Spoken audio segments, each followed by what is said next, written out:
dimuliakan Allah Subhanahu wa taala, dan juga kepada para sesepuh masjid yang indah ini, tanpa menyebut namanya satu persatu, namun tidak mengurangi rasa takjim dan hormat kami kepada beliau.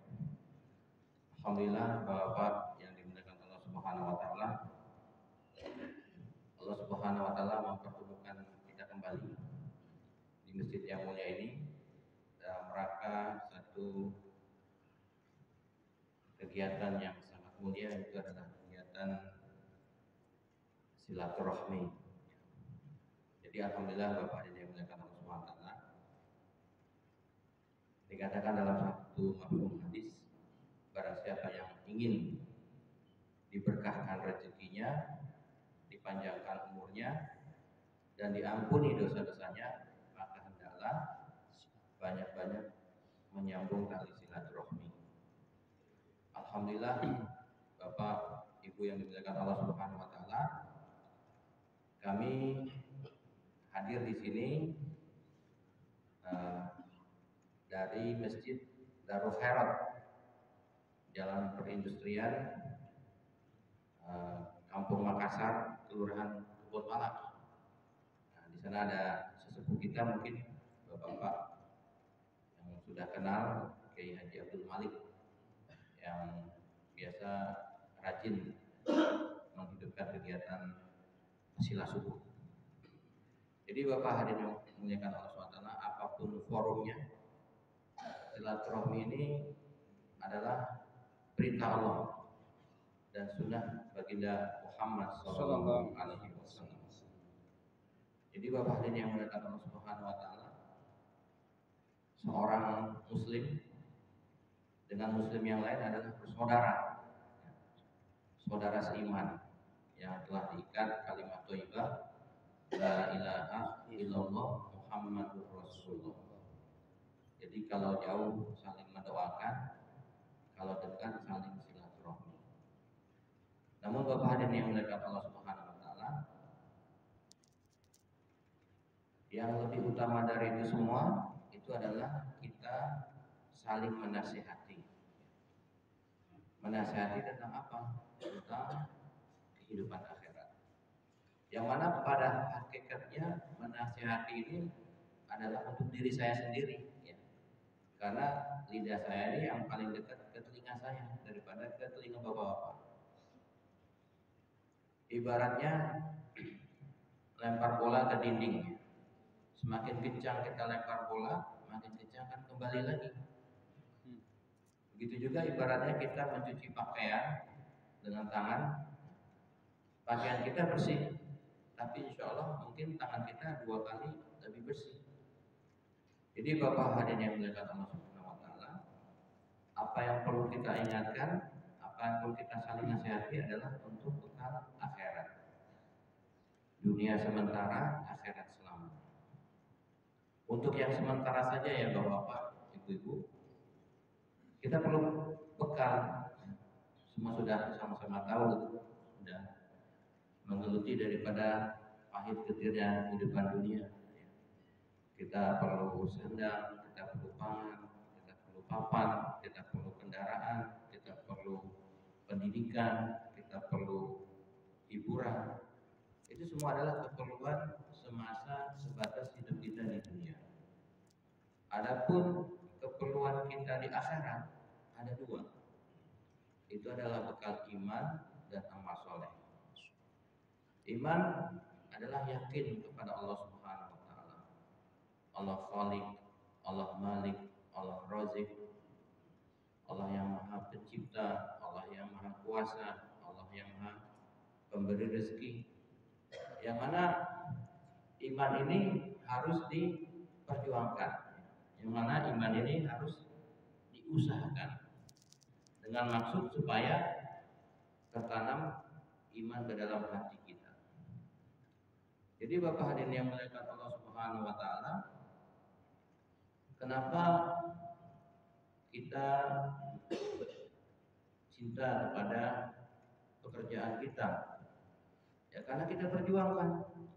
ada yang sebelum subuh udah berangkat, ada yang sudah berdesak-desakan di kereta, di bis Jakarta. Begitu juga pulangnya, dari jam 5 sore sampai dengan mungkin jam 9 malam. Kalau Bapak Ibu lihat di jalanan penuh sesak, berdesakan. Bapak Ibu yang dimuliakan Allah SWT, karena adanya perjuangan itu maka timbullah kecintaan. Coba Bapak hadirin yang dimuliakan Allah SWT, pernah suatu ketika saya sholat subuh, waktu itu musim hujan, jam berangkat sebelum azan subuh kan, kurang lebihnya jam 4 mungkin waktu itu subuhnya 4.30. Lewat satu jalan hujan lebat, jam 4 pagi masih dingin, ada truk balok es, ada truk balok es sedang diturunkan balok-balok itu ke toko-toko. Jadi yang mengerjakan balok es ini luar biasa. Jam 4 pagi hujan lebat mikul balok es, dan mungkin upahnya nggak seberapa, beberapa puluh ribu rupiah saja per harinya, tapi itu dia lakukan hari demi hari. Maka timbul kecintaan, begitu susah payahnya. Begitu juga Bapak hadirin yang dimuliakan Allah Subhanahu wa taala. Sahabat-sahabat dulu untuk menanamkan iman yakinnya kepada Allah Subhanahu wa taala dengan perjuangan. Kita dengar kisahnya Bilal bin Rabah radhiyallahu, yang mana beliau ini setelah bersyahadat diketahui oleh tuannya Umayyah langsung disiksa serta merta, malam hari diikat, dicambukin, siang hari panas terik, padang pasir itu bisa sampai 50 derajat setengah matang, ditindih batu yang besar. Maka dengan pengorbanan perjuangan demikian, maka imannya tercancap ke dalam hatinya, tidak akan bisa terlepaskan. Ahad, hanya Allah yang esa. Ada sahabat yang ditangkap oleh Raja Romawi,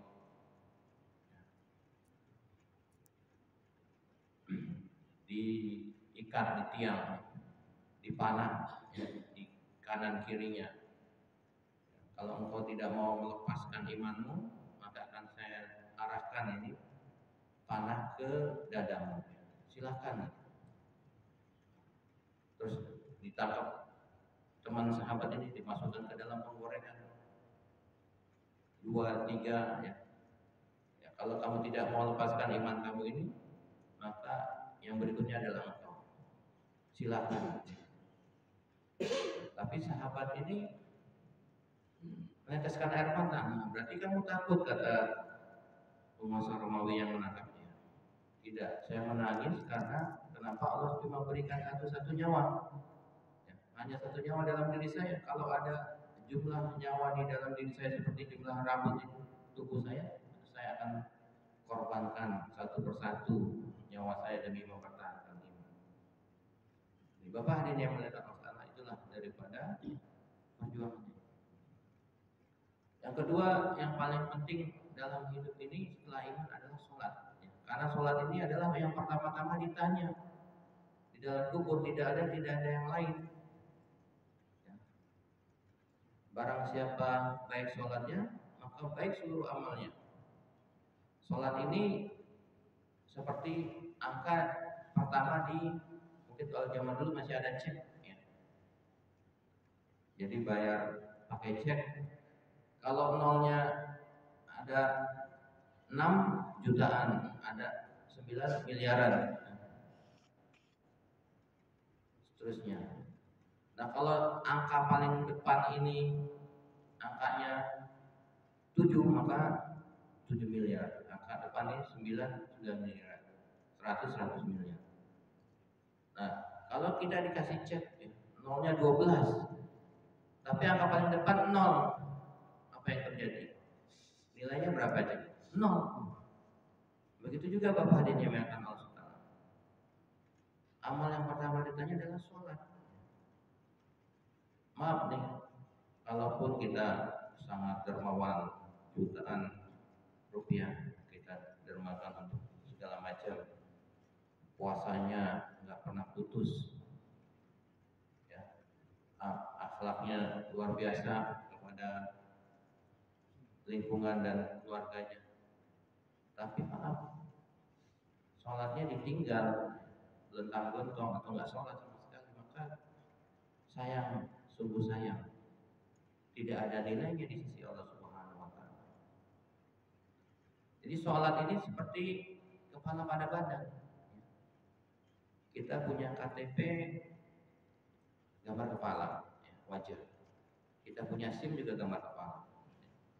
Ada orang yang tangannya keker, berotot, datang ke kelurahan, Pak Lurah, boleh nggak nih KTP saya gambar tangan saya? Ya, nggak boleh, mesti gambar kepala. Penting sholat dalam kehidupan kita. Jadi Bapak hari ini yang menggunakan masalah. Kalau kita di jalan ada orang minta-minta, nggak ada tangannya sebelah kesian, kita kasih 5.000. Sore-sore jelang maghrib di lampu merah ada yang minta-minta pakai tongkat nggak ada kaki sebelah kesian, kasih 10.000. Tempo-tempo kita mungkin pulang malam jam 2 lewat kober, bahasa Betawinya kuburan, tikungan remang-remang, ada yang berdiri situ minta-minta. Kita lihat kakinya lengkap, tangannya lengkap, nggak ada kepalanya, kesian, kasih 100.000 apa kabur? Kabur itu. Manusia bukan? Bukan. Itu adalah memedi, ya. Kalau nggak jenazah yang memedi. Jadi kalau orang masih ada tangannya masih bisa hidup, nggak ada kepalanya masih bisa hidup, nggak ada kakinya masih bisa hidup. Kalau udah nggak ada kepalanya, udah bukan manusia lagi. Itulah pentingnya sholat dalam kehidupan kita. Dan sholat yang paling afdol, yang paling utama di kaum laki-laki bapak-bapak, ini sholatnya berjamaah di masjid di mana azan dikumandangkan. Ya, karena fadilahnya itu luar biasa. Pertama 27 derajat. Yang kedua langkahnya aja udah dihitung. Ya, setiap langkahnya digugurkan dosa dan juga ditambah pahala dan juga dinaikkan derajat di sisi Allah Subhanahu wa taala di surga. Ya, kalau kita diundang sama presiden atau raja sultan ke istana atau ke kerajaan, langkah kita dihitung sama Allah? Tidak. Walaupun kita ke musola gubuk reot dari bambu, kita wudhu dengan sempurna di tempat tinggal kita, langkah kita ke musola yang gubuk itu dihitung sama Allah langkahnya, ditambahkan derajatnya di surga, dinaikkan derajat di surga, ditambahkan pahala, diampuni dosa. Nah, Allah Subhanahu wa taala berikan 5 jaminan orang yang menjaga salatnya berjamaah. Pertama, di dunia rezekinya diberkahkan. Rezeki berkahnya bukan berarti duitnya banyak, harta berlimpah. Punya anak soleh, istri soleha, sehat, sejahtera, berkah, rukun, ya. Bisa ibadah, bisa dakwah, itu berkah walaupun tidak berlimpah. Yang kedua, akan dibebaskan dari azab kubur, ya. Kita mengantar jenazah di kubur 1 kali 2 meter, sempit, setelah diuruk panas, pengap dan gelap. Tapi bagi orang-orang yang menjaga sholatnya, sholat subuh berjamaah di masjid al-waqtu, kalau di jaminan kedua dibebaskan dari azab kubur, mendapatkan nikmat kubur. Kuburnya akan dilapangkan, akan diterangkan, akan disejukkan, akan dibukakan pintu-pintu jendela-jendela surga, ya, sehingga tercium bau semerbak bau surga. Ya. Kata alim ulama, orang yang dapat nikmat kubur ini seperti nikmatnya pengantin baru. Istilahnya semalam itu seperti setengah jam aja. Yang ketiga, orang yang menjaga sholatnya akan menerima buku catatan amalnya dari tangan kanan, alamat baik. Ya, seperti ada siswa berprestasi, gurunya dan bahkan orang tuanya habis ngambil rapot dengan senang hati, ini rapot kami, kamu ya, prestasinya luar biasa, minta hadiah apa? Tapi kalau rapotnya naudzubillah menjalik merah semua, itu pakai tangan kiri, bapaknya marah, gantung di meja, marah-marah. Kemudian bapak hadirin yang muliakan Allah Subhanahu Wa Taala, yang keempat, orang yang menjaga salatnya akan melintasi jembatan sirat sepangkas kilat. Jembatan sirat ini luar biasa Pak, tajam, lebih tajam daripada rambut di gelang 7. Panjangnya itu 1.500 tahun perjalanan akhirat. Satu hari di akhirat sama dengan 1.000 tahun di dunia. Dikalikan saja itu berapa triliun tahun. 500 tahun menanjak, 5 tahun menurun, 100 tahun menurun. Yang kelima, tadi dengan menjaga sholat berjamaah itu melintas seperti kilat. Ya. Nah, dikatakan masjid ini jadi kendaraannya. Kilat. Kemudian Bapak ini Allah SWT yang kelima adalah orang yang menjaga sholatnya berjamaah di Masjid Al-Waktu akan dapat dijamin pasti masuk surga tanpa hisab. Jadi ibaratnya nih ada anak muda dari kampung lulus sekolah ke kota, belum kerja, punya paman, punya perusahaan besar. Kata pamannya, katakanlah anak muda ini namanya Ahmad. Ahmad, kamu tinggal di rumah paman dulu sebulan. Iya paman. Nah selama sebulan ini luar biasa sih Ahmad. Sebelum subuh itu Ahmad ini sudah kelotekan bahasa. Misalnya habis dia tahajud, witir, dia masak air ya, dia bikin masak nasi, bikin mungkin roti bakar, bikin kopi. Sehingga pamannya habis sholat subuh, masya Allah, udah tinggal nyarap, tinggal ngopi. Terus pamannya sepatunya disikat, mobilnya dicuci. Kalau disuruh langsung dikerjain. Bahkan sering datang paman, ada yang bisa dibantu nggak? Senang kan nih pamannya? Senang. Maka awal bulan paman bilang, Ahmad, karena kamu seperti itu ya, kondisinya. Ini orang-orang kalau mau masuk di perusahaan paman ini kudu ngelamar. Ngelamar belum tentu dipanggil. Udah dipanggil kudu dites. Udah dites belum tentu lulus. Udah lulus kudu di interview. Baru diterima kalau cocok. Kamu saya udah tahu langsung masuk ke perusahaan paman tanpa ngelamar, tanpa interview, tanpa tes. Seneng nggak? Seneng. Tapi si Ahmad ini kalau ternyata kebalikannya, bangunnya siang bolong, kalau disuruh bentar-bentar bahkan ngomel. Awal bulan dia bilang, Man, kapan? Kan punya perusahaan, masukin aku dong. Mau nggak pamannya? Oh enggak ah, nanti malu-maluin gua lu gitu. Begitu juga kita Bapak dan Ibu. Belum aja udah di masjid, udah zikir, udah ngaji. Senang nggak Allah SWT? Wajar, pasti Allah jamin masuk surga tanpa dihisab, tanpa diinterview sama malaikat. Yang berikutnya kita punya motivasi, punya niat kuat, semangat, tolak bul ilmi, menuntut ilmu agama, baik ilmu yang masail, ilmu fikih, syariah, ilmu tafsir Quran, tajwid, makhraj dan sebagainya,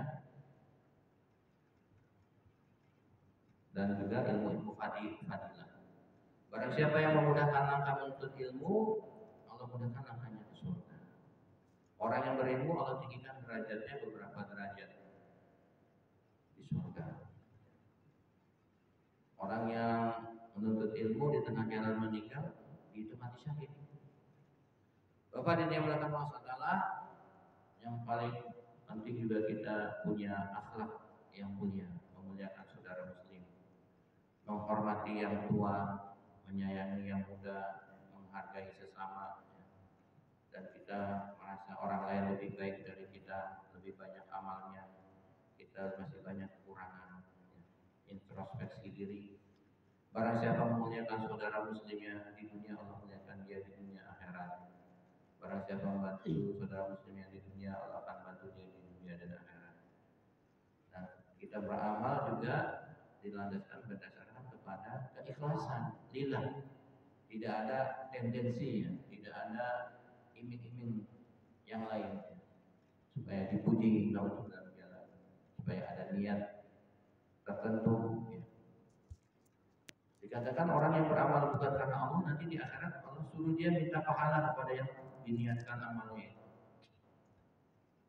Allah Subhanahu wa taala hanya menerima amal yang ikhlas.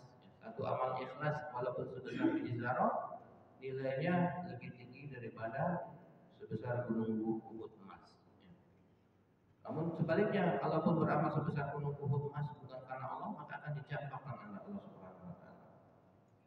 Yang terakhir adalah bagaimana sifat-sifat mulia ini tertanam dalam diri kita adalah dengan kita dakwah wa tabligh di jalan Allah. Dakwah menyampaikan, dakwah itu mengajak, tabligh itu menyampaikan.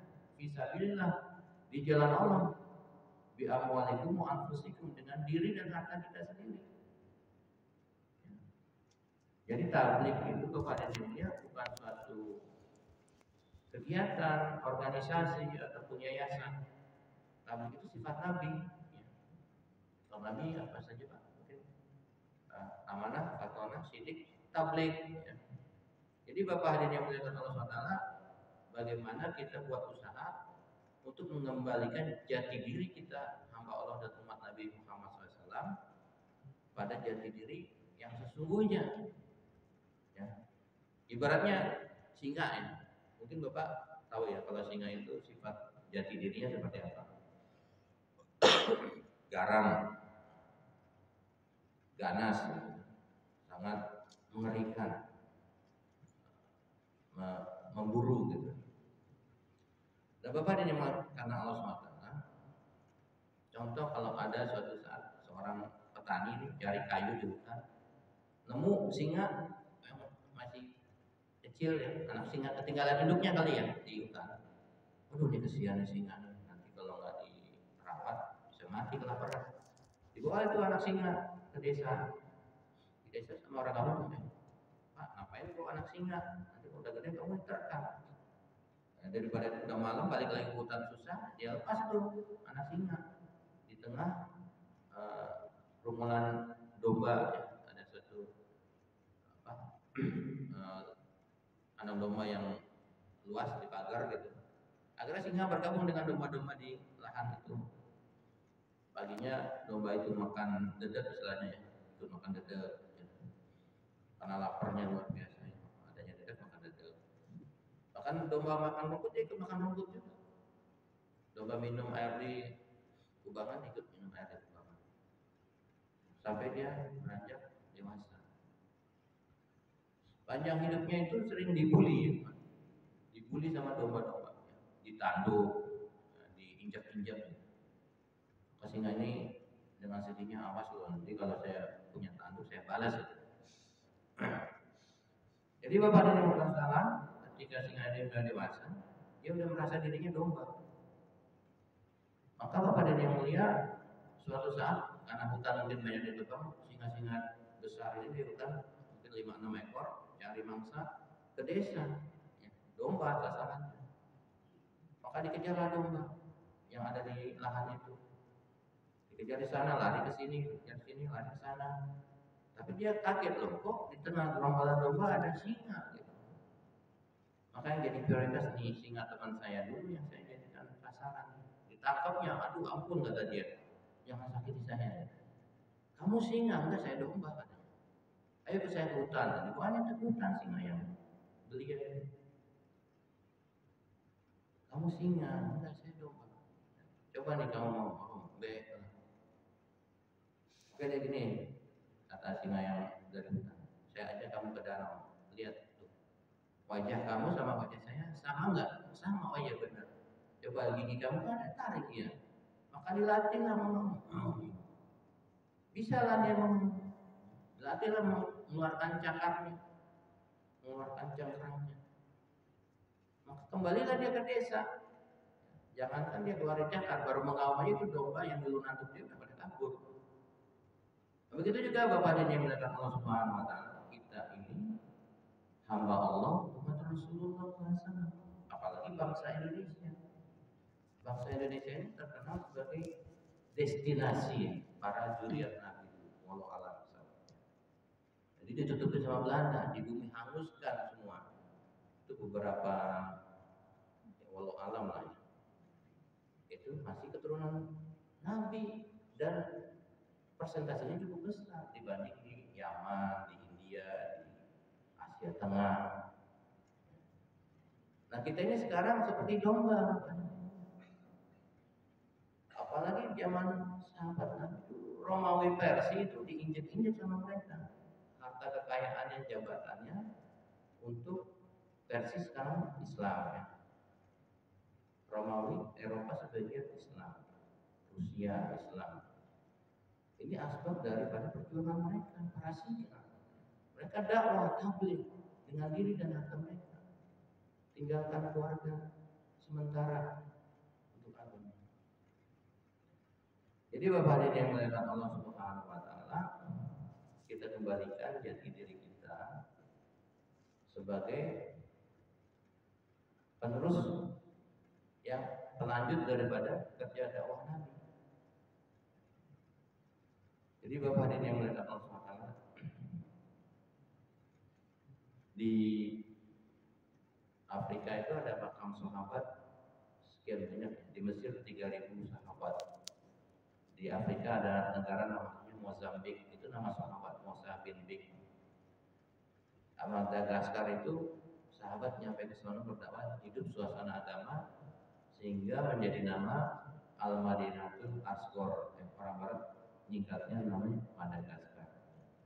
Di Cina ada makam sahabat Sa'ad radhiyallahu anhu. Bahkan di Sumatera, di Baruj ya, itu ada makam sahabat. Tahun hijrahnya masih muda, tahun 40-an gitu. Ini sahabat, bukan tabi'in. Belum lagi nanti di Jawa gitu, nggak ketahuan. Jadi Bapak dan yang melihat, sebenarnya kita ini anak-anak singa. Kalau kita kembali jadi diri kita. Ya, orang-orang tidak beriman khawatir atas rezekinya, kita juga khawatir atas rezeki kita. Padahal dalam mafhum hadis disampaikan, kalau bumi dan langit tercipta dari perak, maka seorang hamba meragukan daripada Allah Razik, maka imannya telah cacat. Nah, kita Pak, saya sendiri terserah masih khawatir masalah rezeki anak-anak dan sebagainya. Berarti kita ini masih domba, Pak. Bagaimana kita menjadi singa? Ya kita harus ke hutan latihan sama singa-singa. Nah, mungkin Bapak dulu pernah ketemu ya, ada jemaah-jemaah dari Pakistan, ya, dari India, Bangladesh, ya, dari Arab. Nah, mereka ini singa-singa dari hutan nih Pak. Kita dulu Indonesia, domba-domba ini dibawanya ke hutan latihan. Nah ini sekarang kita latihan nih ke pinggir-pinggir hutan dulu nih Pak. Ya, jadi singa. Dari domba kembali jadi diri. Dan bukan dari domba, dari merasa dirinya domba kembali harus confident, harus yakin bahwa saya singa. Gitu. Latihannya mulai 3 hari dulu Pak. Nah kami sedang itikaf 3 hari di sini. Ya, ada kegiatan. Yang pertama itu adalah kegiatan dakwah tabligh. Ya. Pada asar jam 5 sore ada jaulah. Jaulah itu bahasa Arab, artinya keliling, door to door. Ya juga penyampaiannya disesuaikan. Kalau sama Ustadz, Kiai mohon doanya. Kalau sama para umarok mohon dibimbing, ditemani. Nah, makanya kita perlu ada nama dalil ya. Orang sini, orang Ansor. Ini Pak rumahnya rumah orang jemaah masjid. Oke, jemaah masjid, Pak kita risau nih, masjid kita udah bagus, udah indah, ada AC, ada karpet, tapi masih kosong. Maksudnya kosong relatif. Ya kalau perlu kan sampai ke belakang gitu ya, sholat subuh seperti sholat Jumat gitu kan. Ini tanggung jawab siapa nih Pak? Tanggung jawab kita. Mungkin itu orang sudah mau mikirin, enggak ya kita yang mikirin. Nah gitu Pak. Ya kurang lebihnya itu jam 5 sampai maghrib. Maghrib ada penyampaian pentingnya iman amal soleh. Kemudian ada kegiatan taklim, mau taklim, fadilah. Ya. Jadi dalam forum ini kita yang disampaikan fadilah. Karena fadilah ini akar, ya, bukan cabang. Kalau cabang di muhalah atau di tempat kita masing-masing, ada majelis fikih, majelis tafsir. Nah, jam 9 sampai zuhur ya, fadilah amal, fadilah tabligh, fadilah sholat, fadilah